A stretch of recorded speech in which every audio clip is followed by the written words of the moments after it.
Welcome to the SIWIKE podcast, the only podcast that shares the stuff you didn't know you needed to know about jobs, careers, and life. The SIWIKE podcast, the stuff I wish I knew earlier. Hey. Hi, everyone, and welcome to the SIWIKE Stuff I Wish I Knew Earlier podcast. We're here with one of our new guest hosts, Brian Lau, and he comes to us with a background in consulting and strategy and a little bit of business and a whole bunch of other stuff mixed in. So, Brian, if you can share a little bit about what you're doing now, and then we'll go back in time with what you were like as a kid. So what are you up to these days, Brian? Sure. Hey, Luki, it's great to be here. Thanks for having me. What I'm doing now, I currently live in the Bay Area. I grew up in Toronto, and so I'm working at HP. And I'm a part of the Future of Work team. And I'm product manager, focused on strategy and product. And a lot of the work that I'm doing is really thinking about evaluating new concepts and ideas, given a lot of the change that's happening in the world. Many companies are always constantly thinking about what things they should get involved with, and I work with teams, engineering teams, a lot of broad range of teams to figure out where HP should go in terms of offering specifically around the future of work. And it's a big topic to many different people. Sounds good. And that's the San Francisco Bay Area, not the Toronto Bay Area. Yeah, San Francisco Bay Area down in the US. In Silicon Valley, that's right. Perfect. So if we rewind and go back in time and ask, like, what was Brian like as a kid? So were you always interested in strategy and innovation and things like that, or did you have like a slightly different childhood? So what was Brian like as a kid? Early fond memories? Any of those that you could share? Yeah. If I'm honest, probably wasn't thinking of pursuing strategy and product when I was younger. Believe it or not, I was actually a really shy kid growing up. Generally, a lot of my family is, and no surprise, I was also. Was scared to talk to adults, scared to talk to others in general. But that I eventually grew out of it, coming out of my shell, and I'll get to that in a bit. But I was a curious kid, if I remember that correctly. Always with lots of questions, and generally, as I was growing up, also just as a kid growing up in Scarborough, trying to fit in. Scarborough was a great place to have as a kid from Chinese heritage, and growing up in Canada was a great place to do that and find your way. But I came out of my shell a little bit, probably closer to middle school. My mom put me in one of these like leadership camps with this with the city of Toronto, and it's like where you get trained to lead summer camps. Okay. And so they teach you a lot of like stuff and force you to do a lot of activities. And I think that started getting me out of my comfort zone, but really kind of taught me a lot of skills that it was kind of a journey from there to make it more comfortable to do these things. Can you recall one of the most memorable or interesting or maybe nerve-wracking examples of uncomfortable and out of your shell that you can remember in that camp? Yeah, you know what? Similar to the camping. So the camp was a start. And then as I always swam as a kid as well. My brother and I, we were put in swimming lessons. And it's funny, my mom was always like, we'll put you in activities. But as we got older, she was like, okay, we're going to keep you in activities that at least you can make money for yourself when you need to. So we're going to keep you in swimming. So I was a lifeguard and a swimming instructor, gradually kind of migrated to that for my first role. And I do remember the first time I completed a similar course to teach. Having to teach my first class was actually super nerve-wracking. And I remember I was teaching probably 7 or 8-year-olds, and I was probably way more nervous than the 7 because I had to tell them what to do. And I don't know what's in my head now, but I remember being super nervous, constantly looking at my notes, telling them to swim across to the other side. And every time I asked them to do something, they would just do it. And eventually I realized, you know what? It's not that bad. So just kind of getting over that initial hurdle and realizing a lot of it is just over your head or in your head. It's in your head. Yeah, absolutely. Like, doing something for the first time or doing something completely out of your comfort zone, we're always our own harshest critic, and we're always worried about what others may think. But oftentimes, if they don't know any better, they're looking to you as the expert. Whatever you tell them likely is probably going to be useful for them because they're there to learn from you. Sure. Yeah, when you have that the clipboard, the whistle, or whatever, looking very authoritative, which you didn't feel at the time. Yeah, for sure. So, what were some of the influences along the way? So, you're a curious kid, swimming, some leadership stuff, and then how did you ultimately navigate into the area you're in? So, there's probably a bunch of steps along the way. What were some of the influences that kind of got you, like parents, family, friends, or different experiences? Yeah, I think a general theme that kind of overarched my entire kind of life, I guess, and kind of led me, if I were to think about it, to where I am now and where I'm interested in, was my parents were always big proponents of education and learning, and that Yeah. was common in the household growing up. There's a lot of Discovery Channel and History Channel playing in the background or whatnot. Watched a lot of documentaries, and I watched a lot of Sesame Street, stuff like that. I remember when I was younger, would regularly go to the library with my mom, and so tell me to pick books, and she'd send me back if the book wasn't challenging enough. But it was just kind of a thing that was very common. Always wanted to be had the curiosity, I guess, that I was mentioning earlier. And similarly as well, like my dad studied engineering at U of T actually as well, and so it's one of the main reasons why I chose to go there. But over the years, like I just viewed like learning and education as something that nobody can take away from you, and I just kind of continue to kind of keep that in the back of my mind. And I've had a chance to kind of meet folks from all different walks of life, from different backgrounds, whether it's through personal travel or work. And through that, with all the learnings, I've been able to kind of see like success can come in many different ways. And so that's kind of been like big influences on me, kind of like challenging you to think differently on how things can get done, or what's possible, even though in your little bubble growing up, and you may not necessarily think it is. Sounds good. So you're growing up, and then you're in like high school or something, and you have to ultimately pick where you want to go for college, university. So it seems like that university is always the default path. If your dad works there, you kind of have to go to college or something like that. But how did you kind of navigate your way? Were you pretty good at certain subjects? Did you have other people influencing you along the way? How was that path? Yeah, my dad, for him studying at U of T, like I think he had always wanted my brother and I to pursue engineering. So growing up, I guess trying to nurturing all the skill sets you might need, and that was a plan for a long time. Even going into high school, like I was interested. I was always kind of growing up and still very interested in cars. So I always thought I'd kind of work in the automotive industry in some sense, maybe be an automotive engineer. But as I was going to high school, kind of getting involved in more activities and thinking through more things, taking different subjects. I found some of the sciences especially challenging. Okay.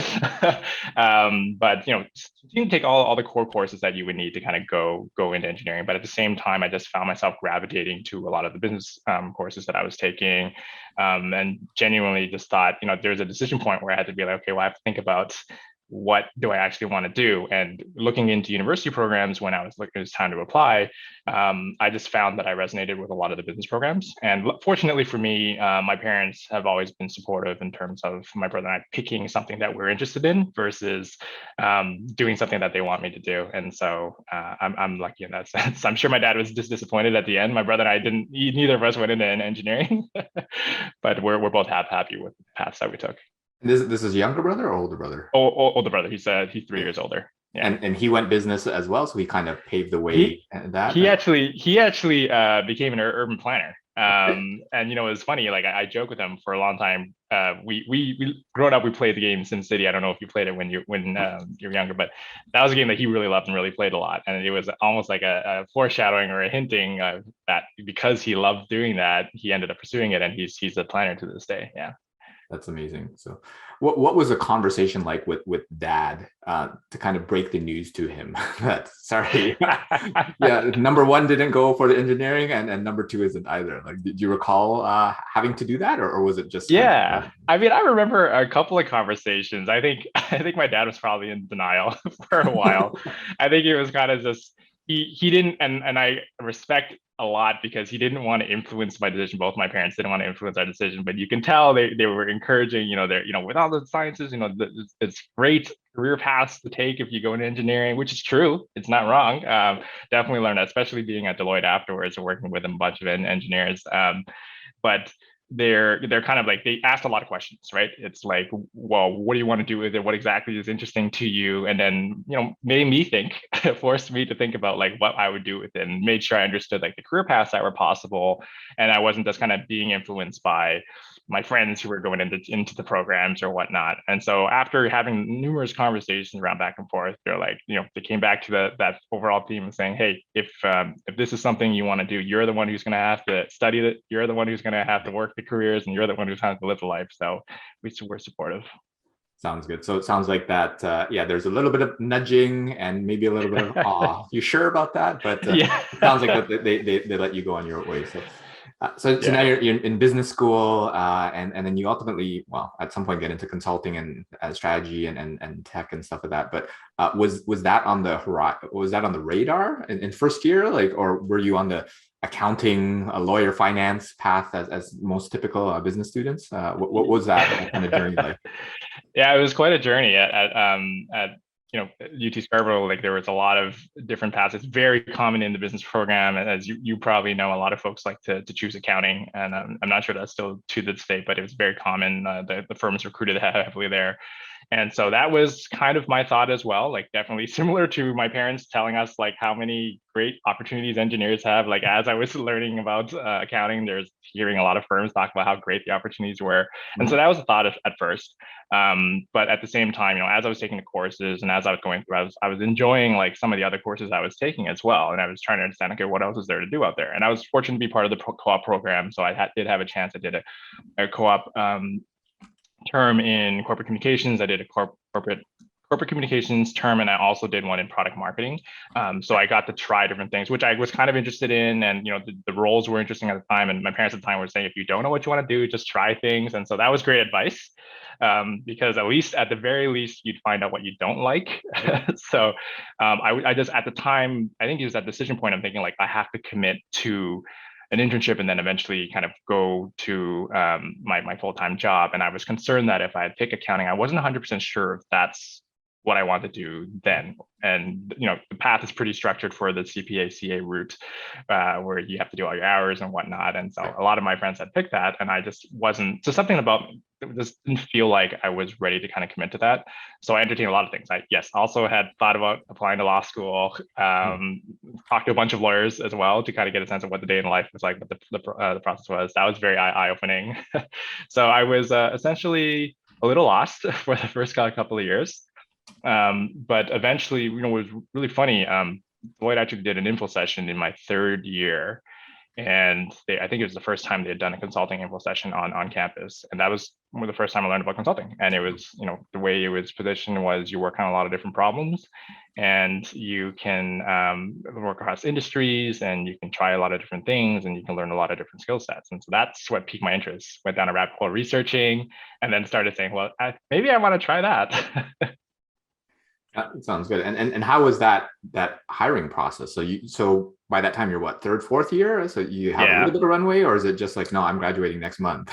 It was third year, if I remember correctly, and so it was kind of late already. And I just learned. Think about it. I just learned about it. I didn't even know it existed, Right. embarrassingly. But it was interesting to me. So I started looking around to see, like, even at U of T, is there a way to kind of learn more? And so there actually is like a University of Toronto Consulting Association, that was, we were at the Scarborough campus, but it was based out of the downtown campus in St. George. And I decided to apply to be a part of it because they do this kind of volunteer consulting group where you get a chance to kind of be led by a consultant that's kind of like your project leader, and then they kind of mentor you through doing a project for community or organizations. And then so it was a great opportunity. Ironically, also someone from Deloitte, who is kind of coaching us through it. But it kind of solidified my interest to kind of do the kind of work that was being done. I'd applied like most folks will do for their regular campus recruitment. I didn't get in. Okay.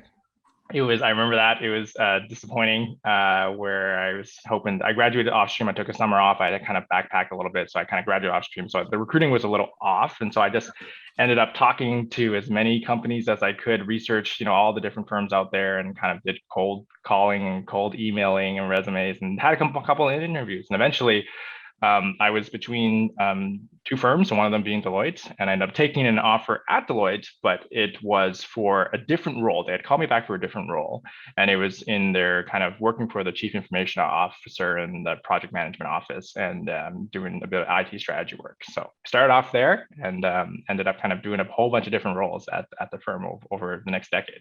Cool. So what I took from that is take some time over the summer and take it off, because that's probably one of the few times that you actually get to do that. So for those that are in that situation, if they have that luxury, obviously it's not necessarily available for everyone, but if you can, it sounded like that would probably be a good experience, and maybe we'll dig into that in a future episode. And then afterwards, like the kind of hustling and cold calling, networking, it sounds like that was kind of one of your keys to landing, well, 2 offers, and then ultimately choosing one of them. So it sounds like that was the path, and then we'll probably go to that in a future episodes. Does that sound about right, or are there other things? Yeah, no, absolutely. I think for me, because I'm in the co-op program, and for those who aren't familiar, you're generally giving up your summers to kind of do job search and kind of they help you find internship programs. And because I was knowing that, I was like, well, you're either work or study. And I was thinking, like, from my university experience, I was like, there's a couple of other things that I wanted to do as well. And talk to folks. I did talk to folks that took time off. I know in the UK it's very common, or in Europe, to take gap years and kind of to do things, to backpack, to travel, or to do something else, to start your own business. And so I thought, there wasn't a lot of course selection for the particular summer that I wanted to go into, and realized that, well, if there's the course selections that I want to take aren't there, why not just take the summer off? I was a little nervous because it would mean I would graduate 1 term later. Okay. And I was worried about the kind of job search process. But at the same time, I was like, this is a decision that I will regret it if I didn't take the time for myself. And I made the most of that summer. I studied French in Quebec for a while. I did a bit of backpacking across Europe, and I wouldn't change it here for the world. So that was kind of like one of these decisions where I was like, I won't regret it, or will you regret it? And I think I made the right choice. Sounds good. So you landed an offer at Deloitte, you ultimately started, and then what was your career path like there? What did you like? We'll maybe leave out the parts you didn't like as much, or for each episode. But what was that path? And then ultimately you're in HP and in San Fran. So what was that trajectory like? Yeah, once I got to the firm, it was admittedly at the time, like, it was my top firm. I met a bunch of folks at Deloitte, and I really wanted to kind of get in there. And so I ultimately accepted the offer because I enjoyed kind of my interactions with folks and what I was learning from people. And I did have the goal to learn as much as I could. Same thing growing up. So I got in there and was able to kind of do some kind of IT strategy for about 1.5 years. Got an opportunity to do some large-scale transformation work at Deloitte Canada afterwards, ironically, with a whole bunch of consultants on the project at the time. And after that program, had the opportunity to transfer to consulting, because I had worked with the folks that were on the project for about 2 years. And after getting to consulting, did that for on and off probably like 4 or 5 additional years before another inflection point of thinking about whether I wanted to go back to school, which may be another conversation. But I was fortunate that every couple of years there were kind of amazing opportunities that were presented themselves at the firm, and that's one of the things that kept me at Deloitte for so long. Because even though I was at the firm, I felt like I had multiple different jobs, and I always said I'd stay until there was something else that came up, or I'd continue looking for the next opportunity within the firm. And so did consulting for a number of years, projects across strategy, operations, technology. It was super interesting, learned so much. Had the opportunity to decide to go back to grad school, had to decide whether I wanted to go back to grad school. And after some decision, also similarly around the regret, because I'd been interested to go back to grad school, but I kind of put it off for a little bit because I was enjoying what I was doing at work. But decided to make that decision, came back, had an opportunity to do more roles within the firm. I did a chief of staff role for a senior leader at Deloitte. I worked for Deloitte University, our leadership development center. So those are like just a handful of all the roles that I got to do while I was at the firm before having the opportunity, from a personal decision. My partner is down here, and got married and decided to figure out, like, are we going to live in Toronto for a bit, or are we going to live in the Bay Area for a bit? And spend some time in Toronto, and then decided to spend some time down here. Cool. So it sounds like a whirlwind of activity that probably need a couple of episodes to dive into that. But what I took from that is lots of great experience moving around in a firm. Ultimately, there was a need or want to do some extra education. So MBA felt like that whole kind of regret decision again. Let's do it. And I assume the firm paid for most of it or all of it. Yeah, I was fortunate that a lot of the firms have a sponsorship program that will allow some of their consultants to go back to school go to certain schools on a list. And so I was able to take part of that at Deloitte. was able to do that, come back, and also kind of continue accelerate my career. But with the personal choices, I was looking, maybe I'll work with Deloitte US. And so what was interesting was explored a bunch of different roles. I'd done, like, the chief of staff role I've done was global, so I had an opportunity to kind of travel back when travel was more of a thing, around to different parts of the world during that time. And so it was really interesting. I was looking to kind of relocate to the US. But during the pandemic, it made things a little trickier. Sure. So there was a decision point around what roles were available to me at the firm. And while I had relocated geographically to the Bay Area in the heart of Silicon Valley, really trying to think through what else opportunities were there. And so there's some amazing opportunities that come up, and I had difficult decisions to make at that point as well. Sounds good. So ultimately you landed a role at HP, and now you're in your current role.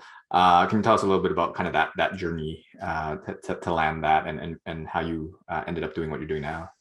Yeah. So this was during the pandemic, so this is several years ago, and I was thinking about, I had some conversations with folks at Deloitte in the US, and there was a couple of interesting roles that I was kind of interviewing with, trying to find my right fit at the firm. But at the same time, during that time, a lot of other tech companies had kind of reached out, and then I met some folks even through the U of T network, just trying to learn the landscape down here, what it was like, and where some of the companies are located, and had lots of coffee conversations to kind of learn about what's out there. And so essentially, just through conversations and opportunities, I did a bunch of interviews, didn't land a bunch of jobs, but was really trying to think about, as I was interviewing myself for a job, also interviewing the company to find out if that was a good fit. Because I had been with Deloitte for so long, and I was used to a certain culture and certain opportunities, and so really trying to find my fit somewhere else. And lucky for me, there was a product management role that kind of fit with me around the future of work, which I've done some future work efforts back when I was with Deloitte, that it just seemed like a good fit for my experience, what they were looking for, the team that I met. Many interviews later, I had to make the decision whether or not I was going to join it, and I think it was the right decision. Sounds good. So it sounds like there's going to be a lot more growth and different things on the horizon. So yeah, lots to look forward to. If you're to be able to go back and give young Brian different pieces of SWIKE, the stuff I wish I knew earlier. I don't know if it's in elementary, high school, university, or during work. What are some of the pieces of advice you give yourself? Yeah, I think one of the big ones I tell my real younger self is, like, don't be so hard on yourself, because I guess being shy, I was always afraid of, like, I guess maybe what people thought. And so maybe being self-conscious about that stuff growing up. And so that was, eventually had an opportunity to overcome it. But that was one of the things I would tell my real younger self. I think generally, a couple of things that I would kind of think about, and I think it holds true even today. I would tell myself today, and hopefully I will remind myself every day going forward. But, like, you don't need to know all the answers to things you're trying to figure out or wanting to do, or, like, even around your career or personal life. You just have to have an idea of what you like, what you don't like, and then test your hypothesis. I think I want to do this, or I think I'd be interested in this. And then if you don't like it, that's great. Now you have a data point that you don't want to do this. That's kind of a really one, and hopefully it kind of encourages young me to kind of move forward and take more chances. But talking to people also really helped. I've talked to you before in the past, shared about things that we're interested in, things we're not, at the firm, outside of the firm, hear their stories, find out what people have done. And oftentimes people are like, oh, I know someone who's done that. And then you'd be surprised how small the world is, getting connected and finding mentorship for folks who probably have taken that path you've been taken for. So, having that conversation, talking to people, sharing as well. And I think that the last thing I think I'll leave as well is kind of getting outside your comfort zone. I think no matter how much you research a topic, an idea, or watch about it on YouTube or something, sometimes you just have to take a leap and do it. And I find, like, when we're in these uncomfortable positions where you have to do something you've never done before, whether it's teaching a swimming lesson in front of eight-year-olds or doing a presentation in front of these executives, these are, like, real growing opportunities. And once you get through them, they're usually not as bad as you think it is, but they're incredible growth milestones. Yeah, I mean, a lot of good insights in there. And what I took from that is is that don't be hard on yourself, and then getting out of your comfort zone kind of goes hand in hand, right? Where if you're too shy and self-conscious, then you probably lose out on a whole bunch of opportunities that you could have otherwise. Absolutely. Like what if you decide to say yes to that instead of like deciding not to, right? So that is one where it helps to get an understanding of what, like you said, what you don't like just as much as what you do like. So don't be afraid to try. I definitely like you don't need to know all the answers, because too many people only do something when they're ready, right? Well, yeah, and sometimes ready is all dependent, right? It's not necessarily that you know everything. It could be just like a feeling or a sentiment, versus having the entire knowledge and expertise to be able to do that. And definitely we've connected a lot on the whole talking to people, the whole mentorship and sharing, like somebody's done that already. Like don't reinvent the wheel. Just ask someone else. And sometimes nobody's really done it, or you can piece together the stories of 3 or 4 people and then carve out your own path. And when they did it, it was a different world, a different set of circumstances, but at least you can kind of extrapolate from all that. So I think that's right. A lot of amazing work. So thanks so much, Brian, for sharing. I would love to hear a little bit more. I don't know if you have some future aspirations that you're looking forward to, and maybe if you're willing to have people to connect with you, like where can they find out about you? So what are some aspirations that you have upcoming? Yeah, great question, and I'm still trying to figure that out. taking the same approaches I'm telling my younger self and now my older self as well. But I'm really enjoying the work I'm doing right now. You did a great recap earlier of kind of what I'm thinking about, but the whole future work bit, especially in tech as I'm working in it right now, that not having the answer, I have to embrace that, because we're in this time where we're not actually sure where everything is changing. And so it doesn't mean you don't do anything. You can't wait till everything shakes out before you actually start deciding where you want to go. So iterating, having a hypothesis, and taking a chance, talking to people, whether it's talking to other companies or whether it's talking to experts, it plays a lot. All of those things play into what I'm doing currently right now. So in this future work role, I'm really enjoying it. Education, I mentioned, has always been really, really near and dear to me as well. And so I work closely with our future of education team as well here at HP. And so really trying to think through from a societal impact perspective, not just the future work, but how, the future of learning, the future of kind of career prep, and what careers will exist moving forward, and what technology we will need. And thinking of from a whole broader impact is kind of where I want to have my focus over the next little bit. And I think the role that I have right now is like well equipped to make me think around it. Sounds good. It sounds like a lot of interesting areas, and definitely stuff that I'd be interested in learning about more as well. So absolutely. Thanks so much for sharing that. And if folks are interested to connect with you and learn more, is LinkedIn the best place, or how? Yeah, LinkedIn would be the best place to reach out and connect. And I'm happy to chat. I've always met great, interesting people. That's perfect. So thanks so much, Brian, for sharing your story. And hopefully we'll deep dive into some of these other topics that we talked about, and we'll hopefully have you back for a future episode. Happy to. Thanks for having me, Luki. This was fun. Thanks, Brian. Thanks for joining us on the SIWIKE Stuff I Wish I Knew Earlier, the podcast. If you like the podcast, please subscribe on iTunes, Stitcher, or wherever you found this podcast. And if you can give us a review, that would be very appreciated. Feel free to contact me on LinkedIn at Luki Danu, LUKIDANU, and the same on most social media platforms. And I look forward to hearing from you. Thanks. Bye.